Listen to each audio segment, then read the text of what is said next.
ठंड में छत पर सोने वाला गांव। पायल शाम का खाना रसोई में बना रही थी और गुस्से में साथ में बड़बड़ा भी रही थी। पता नहीं इन लोगों को क्या दिक्कत है, एक बात भी समझ में नहीं आती है, हमेशा बस अपनी ही मनमर्जी करनी होती है। अरे फिर हमारा इस घर में रहने का फायदा ही क्या है जब हमारी मर्जी का कुछ चलता ही नहीं है। एक तो इतनी ठंड है, फिर भी इन्हें समझ में नहीं आता। आखिर पायल इतनी ज्यादा गुस्से में क्यों थी, जानने के लिए जरा कहानी में आगे बढ़ते हैं। पायल खाना बनाकर सबको परोसती है। सभी टेबल पर बैठकर साथ में खाना खा रहे थे। चलो चलो, खाना तो खत्म होने वाला है, अब खाना खाते ही सब जल्दी से ऊपर पहुंच जाओ, सोने की तैयारी शुरू करो, आज वैसे ही पहले बहुत देर हो गई है। हाँ मम्मी, चिंता मत करो, बस अभी खाना खाकर ऊपर बिस्तर लगा देंगे, मैं और भाभी दोनों मिलकर। ठीक है, पहले हम ऊपर चले जाते हैं, उसके बाद तुम दोनों बिस्तर लेकर ऊपर आ जाना। हाँ जरूर, यही काम रह गया है ना मुझे तो। सभी खाना खा लेते हैं और उसके बाद पायल और रिया दोनों मिलकर छत पर जाकर बिस्तर लगाने लगती हैं। दोनों बिस्तर बिछा ही रही थी, तभी वहां सामने वाली छत पर, जो उनकी दीवार से बिल्कुल दीवार सटी हुई थी, उनकी पड़ोसन बहू भी वहां पर बिस्तर बिछा रही थी। और पायल, घर का सारा काम खत्म हो गया? हाँ, सबने खाना पीना खा लिया है, अभी सबका बिस्तर लगा दूंगी, सब लेट जाएंगे, उसके बाद बस बर्तन धोने बचे हैं, जाकर वही धोऊंगी। एक तो इतनी ठंडी ठंडी हवा चल रही है और ठंड में रात को बर्तन धोना बड़ा मुसीबत होता है। इसलिए सर्दी में मैं तो पहले ही काम खत्म कर लेती हूँ, उसके बाद काम करने का मन ही नहीं करता, वो भी ठंडे पानी से। तभी वहाँ पर पायल और नेहा के ससुराल वाले ऊपर आ जाते हैं। अरे शीला आ गई, आज तो तू भी जल्दी छत पर आ गई, लेकिन आज तो बहुत ही ठंडी हवा चल रही है, बड़ी ठंड है, मैं इसीलिए मोटी रजाई लेकर आई हूँ। हाँ सच में बहुत ठंडी हवा चल रही है, हमने भी मोटे कंबल और रजाई निकाल ली है, अब सर्दी बढ़ेगी और मैंने सोचा तेरे और सरला दोनों के साथ मिलकर आज गप्पे लड़ाऊंगी, इसलिए मैं छत पर जल्दी आई। आज मेरे पास तुम्हें बताने के लिए बहुत धमाकेदार खबर है। क्या कहा, सच में? बता फिर तो जल्दी। अरे रुक जा, एक बार सरला को भी छत पर आने दे, वो भी बस आती ही होगी, तब तक मैं अपनी बहू से गर्मा गर्म चाय मंगवा लेती हूँ, छत पर ठंडी ठंडी हवा में चाय पीने का मजा आएगा। दरअसल ये गांव जहाँ पर हर किसी को छत पर सोने की आदत थी, पूरा गांव ही छत पर सोता था। उन सभी को छत पर खुली हवा में सोना बहुत अच्छा लगता था। इस तरह सभी छत पर पहले जाकर थोड़ी बहुत देर बात करने की आदत थी और उसके बाद सभी एक दूसरे से बात करते हुए सो जाते थे। लेकिन वहीं दूसरी तरफ जब पायल नीचे बर्तन धोने आती है तब वो गुस्से में बर्तन धो रही थी और वो पहले से ही गुस्से में थी। गुस्सा आना तो लाजमी है ना, बताओ भला ऐसी छत पर कौन सोता है। अरे मैं तो घर की बहू हूँ, कम से कम मुझे तो कमरे में अकेले सोने दो, ऊपर से इतनी सर्दी में छत पर सुला देते हैं। गर्मियों में तो मैंने कुछ नहीं कहा था, लेकिन कम से कम सर्दी में तो मुझे चैन से सोने दो। तो बहू को छत पर सोना पसंद नहीं था, जो कि जरा लाजमी भी है। वहीं दूसरी तरफ सरला की बहू, जिसकी अभी नई नई शादी हुई थी, वो भी छत पर बिस्तर लगाने जा रही थी, लेकिन उसने घूंघट किया हुआ था, जिसकी वजह से वो सीढ़ी पर गिर जाती है। ओए माँ, मर गई मैं तो, फूट गई, बड़ी जोर की लगी है, पैर भी मुड़ गया। उसकी आवाज सुनकर उसकी सास सरला और उसकी ननंद मोना दोनों वहां आती हैं। अरे भाभी, क्या हो गया? आप ऐसे क्यों चिल्ला रही थी? मैं सीढ़ी पर गिर गई हूँ, बहुत जोर से चोट लगी है और मेरा पैर भी मुड़ गया है। मुझे नहीं लगता अब सोने में ऊपर जा पाऊंगी, आप सब ऊपर चले जाइए, मैं रहने देती हूँ। ला दिखा, मुझे जरा सी ही तो चोट लगी है तुझे, तू भी ना बहू बहुत ही ज्यादा नाजुक गली है। चल मैं और मोना तेरी मदद करते हैं ऊपर छत तक जाने में, चिंता मत कर, हम तुझे यहाँ नीचे अकेले नहीं छोड़ेंगे, हम सभी का बराबर ध्यान रखते हैं। रही बात बिस्तर लगाने की, तो वो भी आज मोना ही लगा देगी। सरला और मोना दोनों रितु को पकड़कर छत पर ले जाते हैं। तब रितु मन ही मन सोचती है, चोट में भी मुझे नहीं छोड़ रही है। अरे कम से कम आज तो इसी बहाने मुझे नीचे सोने का मौका मिल जाता, लेकिन नहीं, एकदम जिद्दी ससुराल वाले हैं मेरे तो, सुलाना इन्हें मुझे छत पर ही है, ऊपर से यहाँ इतनी तेज हवा भी चल रही है, ठंड में तो मेरी कुल्फी ही जम जाएगी यहाँ पर छत पर। इस तरह रितु को भी जबरदस्ती छत पर ले जाया जाता है और हर कोई अड़ोसी पड़ोसी रात को छत पर खुले आसमान के नीचे बिस्तर लगाकर सोते हैं। यहाँ कुछ ऐसा ही था। इस तरह दिन गुजर रहे थे। वहीं पड़ोस में एक नई नवेली दुल्हन आई थी। तभी उसका गृह प्रवेश कर रहे थे और वहां पर सभी पड़ोसन थी। आजा बहू, गृह प्रवेश कर, अपने दाहिने पैर से कलश गिरा दे। पलक कलश गिरा कर गृह प्रवेश करती है। उसके बाद सभी कहते हैं, हाँ, स्वागत है हमारे खुले गांव के ससुराल में। एकदम खुली और ताजी हवा का एहसास होगा यहाँ।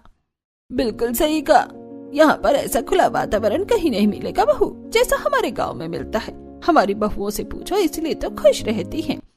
नई नवेली दुल्हन पलक को तो कुछ समझ में ही नहीं आता, लेकिन वहीं खड़ी पुरानी बहुएं कहती हैं, हाँ बिल्कुल बिल्कुल, हम तो कुछ ज्यादा ही खुश हैं यहाँ पर। हर रोज खुली हवा में सोने का हमें इतना अच्छा अवसर जो मिलता है, जिसकी वजह से हमारी रात की नींद पूरी नहीं हो पाती है। अरे कुछ दिन पहले मुझे चोट लग गई, लेकिन फिर भी जबरदस्ती मुझे छत पर लेकर गई है सुलाने के लिए। हाँ, और कल पूरी रात मुझे नींद नहीं आई। एक तो इतनी ठंडी हवा चल रही थी, ऊपर से मेरा कंबल भी इतना पतला था। आज भी मुझे खांसी जुकाम हो रखा है, लेकिन नहीं, इन्हें तो सिर्फ अपनी मर्जी चलानी है। सच में क्या ही कह सकते हैं इन लोगों को। अब अगले दिन जब पलक रात को सभी को खाना बनाकर खिलाती है, खाना खाने के बाद वो जब अपने कमरे में जा रही थी, तब उसकी सास उसे रोकते हुए कहती है, अरे बेटा, कहाँ जा रही है? चल जल्दी से बिस्तर लेकर छत पर चल, वहीं पर हमारा बिस्तर लगेगा। ये बात सुनकर पलक को बड़ी हैरानी होती है। क्या कहा? छत पर? लेकिन ऐसा क्यों? अरे हमारे यहाँ ऐसा ही होता है। हमारे यहाँ पूरा गांव छत पर ही सोता है। छत पर एकदम खुली और ताजी हवा जो चलती है, छत पर सोने का जो मजा है वो कहीं और नहीं। जल्दी कर, सब लोग छत पर आ गए होंगे। ये बात पलक को तो बड़ी अजीब लगती है, लेकिन वो कर भी क्या सकती थी। जैसा उसकी सास ने करने को कहा, उसने वैसा ही कर लिया। उनके पीछे पीछे छत पर चली जाती है और चारों तरफ नजरें घुमाकर देखती है कि लगभग पूरा गांव ही अपनी छतों पर बिस्तर बिछा रहा था और आधे लोग तो सो भी गए थे। तभी उनकी पड़ोसन सुनीता कहती है, अरे वाह, हमारी नई नवेली दुल्हन भी आ गई छत पर। कैसे नहीं आती, छत पर सोने का मजा ही जो अलग है। वही तो, छत पर खुले में सोना जितना मजा और कहीं हो भी सकता है भला। वहीं दूसरी तरफ सुनीता की बहू मन में सोचती है, ये लोग कुछ भी अपने मन में खुद ही सोच लेते हैं, हमें अच्छा लगेगा, लेकिन इन्हें कौन बताए हमें जो छत पर सोना बिल्कुल भी पसंद नहीं है, लेकिन जबरदस्ती ऊपर उठाकर ले आते हैं। मैं तो पलक का सोच रही हूँ, बेचारी को शादी के दूसरे ही दिन छत पर जाकर सोना पड़ रहा है। पता नहीं मन में क्या क्या सोच रही होगी। सभी बिस्तर लगाकर सो जाते हैं, लेकिन पलक, जिसके लिए ये सब बिल्कुल नया था, उसे बिल्कुल भी नींद नहीं आती। वो आंखें खोलकर देखती है कि उसके पूरे ससुराल वाले आराम से खर्राटे मारकर सो रहे थे। वो बड़ी परेशान हो जाती है। यार, यहाँ छत पर कितनी तेज हवा चल रही है। मेरे ससुराल वाले नहीं, मुझे तो लगता है पूरे गांव वाले ही पागल हैं। भला ऐसी सर्दी में इतनी ठंडी हवा में छत पर कौन सोता है? सभी लोग कैसे खर्राटे मारकर सो रहे हैं। मुझे तो बिल्कुल नींद नहीं आ रही, मुझे तो बहुत ठंड लग रही है। इस तरह पूरी रात ठंडी हवा में पलक की कुल्फी जम जाती है। वो पूरी रात एक पल भी चैन से नहीं सो पाती और बस करवट बदलती रह जाती है। अगले दिन सुबह पलक सभी को चाय बनाकर देती है। ठंड में सुबह सुबह चाय का अलग ही मजा है। अच्छा बहू, एक बात बता, रात को तुझे मजा आया ना ऊपर सोने में? हे भगवान, ये कैसा सवाल हुआ? मजा तो आया ही होगा माँ। अब ठंड में यहाँ पर इतनी खुली और ताजी हवा में छत पर सोने का मौका मिलेगा तो हर किसी को अच्छा तो लगेगा ही। हे भगवान, मुझे तो मेरा पति भी बिल्कुल पागल ही लगता है। ठंड में छत पर कौन सोता है? इस तरह सभी गांव वाले हर रोज छत पर ही सोते थे, लेकिन बहुओं को बिल्कुल भी नींद नहीं आती थी। ना तो उन्हें बिल्कुल भी आदत थी छत पर सोने की, और ऊपर से उन्हें बहुत सी परेशानी भी होती थी। एक रात जब सभी आराम से सो रहे थे, तब पायल, अरे यार, छत पर तो इतने मोटे मोटे मच्छर हैं, लगता है एक ही दिन में ये मेरा सारा खून पी जाएंगे। अब क्या करूं? ऊपर से मुझे बहुत ज्यादा ठंड भी लग रही है।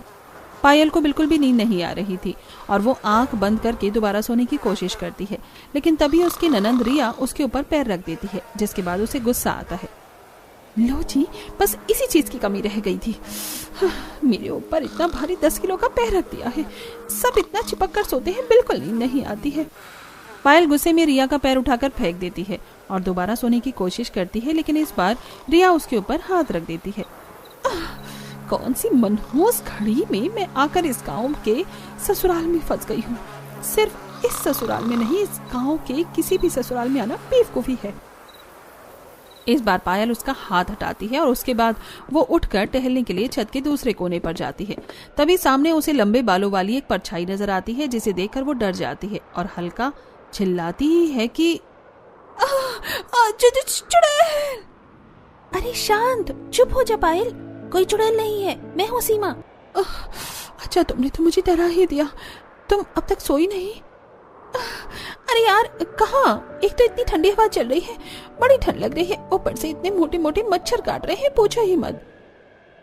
सच में यार मेरा भी यही बुरा हाल है। एक तो मेरे ससुराल वाले इतना चिपक कर सोते हैं, मुझे जगह ही नहीं मिलती। ऊपर से इतनी ठंड में छत पर सोना पड़ रहा है जहाँ बिल्कुल भी नींद नहीं आती। सर्दी में तो इंसान को ज्यादा सोना चाहिए और हमें तो ढंग से रात को भी सोने को नहीं मिल रहा। सच में यार कहाँ फंस गए हम। इस तरह दिन गुजर रहे थे और उन्हें जबरदस्ती छत पर सोना पड़ रहा था। कुछ दिन बाद गली के कोने पर सभी पड़ोसनी इकट्ठा होती हैं। सभी साथ मिलकर बाजार में सब्जी लेने जा रही थी। क्या हाल है तुम सबका? क्या ही हाल हो सकता है, बद से बदतर हो रहा है। पूरी पूरी रात नींद नहीं आती, बस करवट बदलते रह जाते हैं। इतनी ठंड में ऊपर से जुकाम भी हो गया है। सच में इतनी ठंड में ढंग से सोने को भी नहीं मिलता है। देखो तो जरा हमारी हालत को, जीते जागते ज़ॉम्बी लग रहे हैं। सच में मेरी तो कुछ ही दिनों में हालत खराब हो गई है। आप सब तो फिर भी बहुत पहले से यहाँ पर रह रहे हैं, इतना समय कैसे झेला? सच में बस झेलना पड़ रहा है, लेकिन अब मैं बहुत परेशान हो गई हूँ। बस बहुत हो गया। आज मैं अपने ससुराल वालों से इस बारे में बात जरूर करके रहूंगी। हाँ बिल्कुल सही, हमें एक बार अपने ससुराल वालों से इस बारे में बात कर लेनी चाहिए। हालांकि वो हर बार मना करते हैं, लेकिन हमारी हालत तो देखो, तबीयत भी कितनी खराब हो रही है, ऊपर से ठंडी हवा में सोने में। इस तरह गांव की सभी बहुएं अपने ससुराल वालों से बात करने की ठानती हैं। सभी जब सब्जी लेकर घर आती हैं पायल के घर। आज मैं छत पर नहीं सोऊंगी मम्मी जी, मेरा गला बहुत ज्यादा खराब है और तबीयत भी ठीक नहीं है। अरे कोई बात नहीं, छत पर सोने से सब ठीक हो जाएगा। लेकिन छत पर सोने से सब ठीक कैसे होगा? बिल्कुल होगा, जब तुम ठंडी और ताजी हवा में सोओगी तो सब ठीक हो ही जाएगा। बल्कि उसमें तो तबीयत और ज्यादा खराब हो जाएगी। मुझे छत पर नहीं सोना है, मैं नीचे यहाँ अपने कमरे में अकेले से सो जाऊंगी। ऐसे कैसे सो जाओगी? हमारे घर की परंपरा है, हर कोई ऊपर छत पर एक साथ ही सोता है। तुम ऐसे हमारी बात के खिलाफ नहीं जा सकती। चुपचाप जल्दी से शाम का खाना और काम खत्म करो और बिस्तर लेकर ऊपर चली जाओ। वहीं दूसरी तरफ नेहा के घर में, मुझे छत पर इसलिए नहीं सोना क्योंकि मुझे वहाँ नींद नहीं आती और अब सर्दी भी बढ़ गई है, बहुत ठंडी हवा चलती है। तो क्या हुआ, रजाई भी तो मोटी है और हम भी तो सोते हैं, हमें तो कोई ठंड नहीं लगती। लेकिन माँ जी क्या छत पर सोना इतना ही जरूरी है? अब सर्दी है, बिल की भी कोई चिंता नहीं। अब तो मैं कम से कम आराम से अपने कमरे में नीचे सो सकती हूँ। नहीं, तुम्हें पता है हमारे गांव में ऐसा ही होता है। पूरा परिवार एक साथ मिलजुल कर रहता है और सभी काम एक साथ करता है। हम खाना भी एक साथ बैठकर खाते हैं और सोएंगे भी एक साथ ही। आगे से इस बारे में कोई बात ना हो। इस तरह हर किसी को वही बात सुनने को मिलती है। अरे भला सोने एक साथ क्यों जरूरी है? अलग अलग भी तो सो सकते हैं, लेकिन नहीं, इन्हें तो सोना भी एक साथ ही है। अगले दिन शाम को, आजकल छत पर सोने में कितना मजा आ रहा है ना, कितनी ठंडी मस्त हवा चलती है। सच में मजा आ जाता है, लेकिन कल मेरी बहू ऊपर छत पर सोने से मना कर रही थी। अरे मेरी बहू भी मना कर रही थी, मैंने तो डांट दिया। हाँ मैंने भी वही डांट दिया। बताओ, उन्हें तो कुछ पता ही नहीं है कि छत पर सोना कितना अच्छा होता है। हाँ मेरी नई नवेली बहू भी कल मना कर रही थी, लेकिन मैंने उसे भी समझाया कि ऊपर खुली और ताजी हवा में सोना कितना अच्छा होता है। एक तरफ बहुओं का अलग मत था और दूसरी तरफ सास का अलग, लेकिन अंतिम फैसला तो सास का ही चलना था। जब सीधे तरीके से बात करने पर काम नहीं चला, तब सभी बहुएं फैसला करती हैं। कहते हैं जब घी सीधी उंगली से ना निकले तो उंगली टेढ़ी करनी पड़ती है। तो दीदी चम्मच से घी निकाल लो। अरे पलक, ये कहावत है। बात यह है कि हम आखिर क्या ऐसा कर सकते हैं जिससे हमारे ससुराल वाले छत पर सोना छोड़ दें? क्यों ना हम अपनी ससुराल वालों को डराने की कोशिश करें। हम रात को फोन में नकली चुड़ैल की आवाज लगा देते हैं, तो उन्हें लगेगा कि गांव में कोई भूत का साया है, जिसके बाद सभी छत पर जाकर सोना छोड़ देंगे। आइडिया तो अच्छा लग रहा है। बस उसी रात वो सब अपना प्लान शुरू कर देती हैं। सभी छत पर बिस्तर लगा ही रही थी, तब पायल, ऋतु, नेहा, सीमा और पलक एक दूसरे से इशारे में बात कर रही थी और सभी के सोने पर सही समय का इंतजार कर रही थी। जब सभी सो जाते हैं तो वो अपने अपने फोन में चुड़ैल की नकली आवाज लगा देती हैं और थोड़ी देर बाद, अरे मेरे ससुराल वाले उठ क्यों नहीं रहे हैं? ये तो आराम से घोड़े बेच कर सो रहे हैं। वहीं दूसरी तरफ, मैं तो ठंड में जम जाऊंगी। इतनी देर से ठंड में इंतजार कर रही हूँ कि कोई तो डर कर चिल्लाएगा, लेकिन यहाँ सभी आराम से खर्राटे मारकर सो रहे हैं। धत तेरे की, मेरा ये प्लान तो फेल हो गया। प्लान फेल होने के बाद लगता है हमें हर रोज छत पर ही सोना पड़ेगा। इस प्लान से तो कोई भी नहीं उठा। डरना तो दूर की बात है, अब सो ही जाती हूँ। वैसे भी इतने दिनों से ठीक से सोई तक नहीं हूँ। पलक रजाई में मुंह ढककर सो जाती है। अगले दिन पांचों मिलती हैं। कल का प्लान तो बिल्कुल फेल हो गया। क्यों ना इस बार हम उन्हें किसी सांप या बिच्छू से डराएं। अरे अगर हम उन्हें इससे डराएंगे तो हमारा भी तो नुकसान होगा। हम खुद डर जाएंगे। भला सांप और बिच्छू कोई खेलने की चीज थोड़ी है। अरे तो असली कौन लेकर आएगा रा? नकली लाएंगे। हम में से कोई एक ही ये काम करेगा ताकि सभी भी डर जाएं और हमारा भांडा भी ना फूटे, क्योंकि नकली की बात तो जल्दी ही फैल जाएगी। अगले प्लान को अंजाम दिया जाता है। जब सभी सो रहे थे तब सबसे पहले पायल अपने ससुराल वालों के ऊपर सांप डालती है। जैसे ही रमेश को एहसास होता है कि उसके ऊपर कुछ है तो वो उसे हटाने की कोशिश करता है। तब उसके हाथों से छूकर एहसास उसे होता है कि ये कोई अजीब सी चीज है। वो जैसे ही उठकर उसे पकड़ता है तो अंधेरे में उसे एहसास होता है कि उसने सांप पकड़ा है। जिसके बाद वो तेजी से चिल्लाता है, अरे बचाओ बचाओ, सांप आ गया, सांप आ गया। उसकी आवाज सुनकर सभी उठ जाते हैं और तभी रमेश बड़ी जोर से सांप को दूर फेंकता है और वो उनके बगल वाली छत पर सीधा महेश के ऊपर जाकर गिरता है, जो सो रहा था। महेश को भी किसी के होने का एहसास होता है और जैसे ही वो देखता है तो वो भी चिल्लाकर उसे दूर फेंक देता है। इसी तरह सभी उठ जाते हैं। और क्या हुआ जी, क्या देखा आपने? अरे मेरे ऊपर सांप आया था, मैंने उसे अभी फेंका है। क्या कहा पापा जी? सांप आ गया? देखा, यहाँ खुले में सोना बिल्कुल भी सेफ नहीं है, बहुत खतरनाक हो सकता है। वहीं बगल वाली छत से महेश भी डरते हुए कहता है, अरे मेरे ऊपर भी सांप आ गया था, मैंने अभी दूर फेंका है। ये तो बहुत खतरनाक बात है। अचानक से यहाँ सांप कैसे आ गया? देखो वो कोने में पड़ा है, हमें लाइट जलाकर देखना चाहिए, उसे भगाना चाहिए, नहीं तो खतरनाक हो सकता है। वो सब लाइट जलाकर देखते हैं तो उन्हें पता चलता है कि वो तो नकली सांप था। इसके बाद उन सबको गुस्सा आ जाता है। ऐसा मजाक करते हुए किसी को शर्म नहीं आती? किसने किया है हमारे साथ ऐसा भद्दा मजाक? अरे सच में ये तो बहुत गलत बात है, किसी को ऐसा नहीं करना चाहिए। बताओ कितनी ज्यादा गलत बात है। अगर हमें पता चल गया ना ऐसा मजाक किसने किया है तो हम उसे छोड़ेंगे नहीं। सोते हुए भी कोई किसी को डराना अच्छी बात है क्या? उन पांचों को जब एहसास होता है कि उनका भांडा फूट गया है तब सभी नर्वस होती हुई कहती हैं, सच में आंटी जी आप बिल्कुल सही कह रही हैं। जिसने भी ऐसा मजाक किया है बहुत गलत किया है। हाँ बिल्कुल सही किया। भला ऐसे सब करना भी शोभा देता है क्या? वही तो बहुत गलत बात थी। ये तो शुक्र है कि असली सांप नहीं था, लेकिन अगर असली सांप छत पर आ जाता तो कितना गलत हो जाता। हमें ऐसे बाहर खुले में नहीं सोना चाहिए, थोड़ा सावधानी रखनी चाहिए। हाँ चलो, शुक्र था कि यह असली सांप नहीं था और असली सांप आएगा भी नहीं। चिंता मत करो, हम इतने सालों से छत पर सो रहे हैं, आज तक ऐसा कुछ भी नहीं हुआ। बस किसी मूर्ख इंसान ने नकली सांप फेंक कर भद्दा मजाक किया है। यहाँ असली सांप वगैरह कुछ भी नहीं आने वाला, सब आराम से सो जाओ। इस तरह सभी अगल बगल में छत पर एक दूसरे को समझाकर और बात करते हुए वापस से सो जाते हैं। फिर से पायल भीड़ में सोते हुए सोचती है, अब इतनी ठंड में छत पर ही सोना होगा।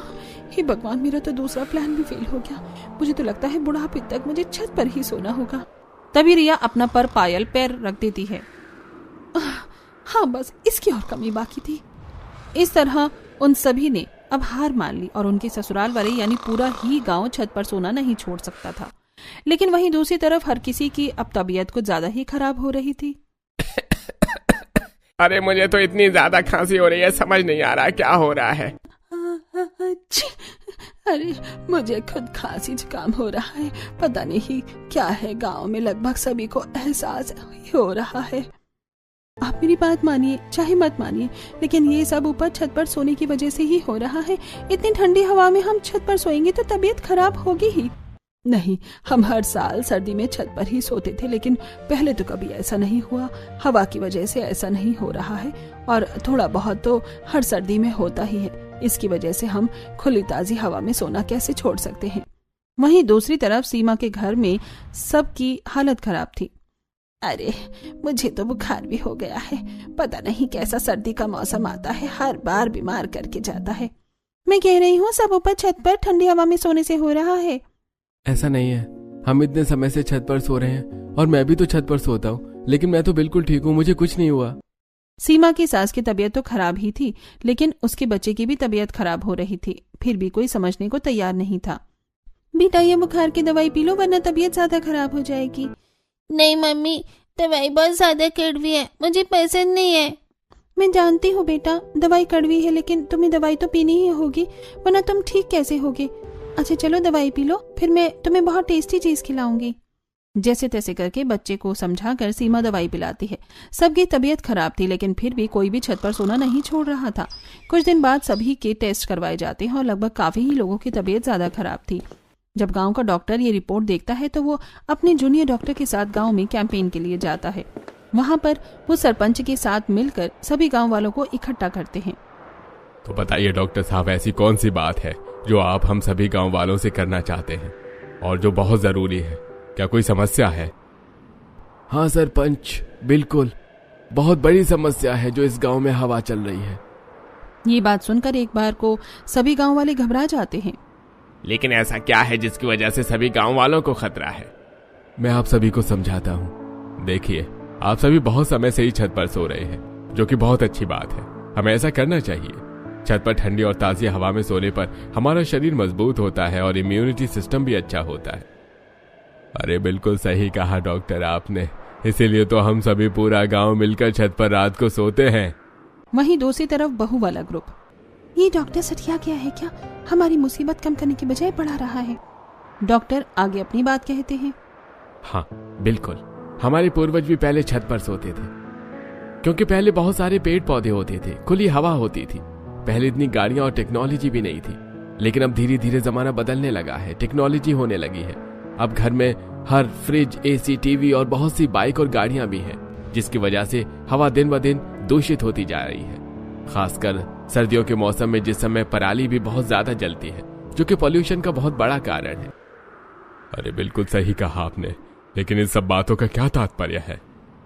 इन सभी बातों का तात्पर्य है कि अब जो आज की हवा है वो पहले के जमाने की तरह बिल्कुल शुद्ध और ताजी नहीं रही, जिसकी वजह से हमारे शरीर में बहुत गंदी हवा जाती है। दिन में तो हमारी मजबूरी होती है घर के बाहर जाकर खेतों में काम करना या हमारा नौकरी करना, लेकिन रात को आप सभी की ऐसी कौन सी मजबूरी है जो आप सब छत पर सोकर इतनी गंदी हवा को अपने शरीर के अंदर लेकर जा रहे हैं? रात को तो हमारा शरीर रेस्ट करता है, सारी गंदी हवा को बाहर निकालता है, लेकिन आप सभी उसे रेस्ट देने के बजाय वही गंदी पोल्यूशन वाली हवा में सोकर अपने शरीर को और दूषित कर रहे हैं। ये बात सुनकर सभी गांव वाले हैरान हो जाते हैं और समझने की कोशिश करते हैं कि आखिर डॉक्टर सच में उनसे क्या कहना चाह रहे थे। देखिए, इसीलिए आधे से ज्यादा गांव बीमार हो रहा है। हर किसी को खांसी, जुकाम, गला खराब हो रहा है, ये सब पोल्यूशन की वजह से।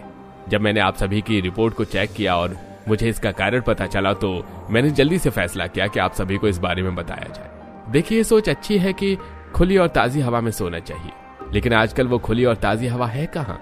पहले के जमाने में पोल्यूशन नहीं था तो सब शुद्ध था, लेकिन आजकल आप वाकिफ हैं कि सब सच्चाई से। तो फिर इतना बड़ा खतरा क्यों मोल लेना, जिसकी वजह से हमारी तबीयत खराब होती है और ये हमारे स्वास्थ्य के लिए बहुत हानिकारक है। अरे बिल्कुल सही कहा डॉक्टर ने। तो आप सभी गांव वाले अगर अपने स्वास्थ्य को सही करना चाहते हैं तो सर्दियों में खासकर छत पर न सोया जाए, तभी पोल्यूशन ज्यादा होता है और गर्मी में इतनी परेशानी नहीं होती। अरे तो गांव वालों, सभी ध्यान से सुनो।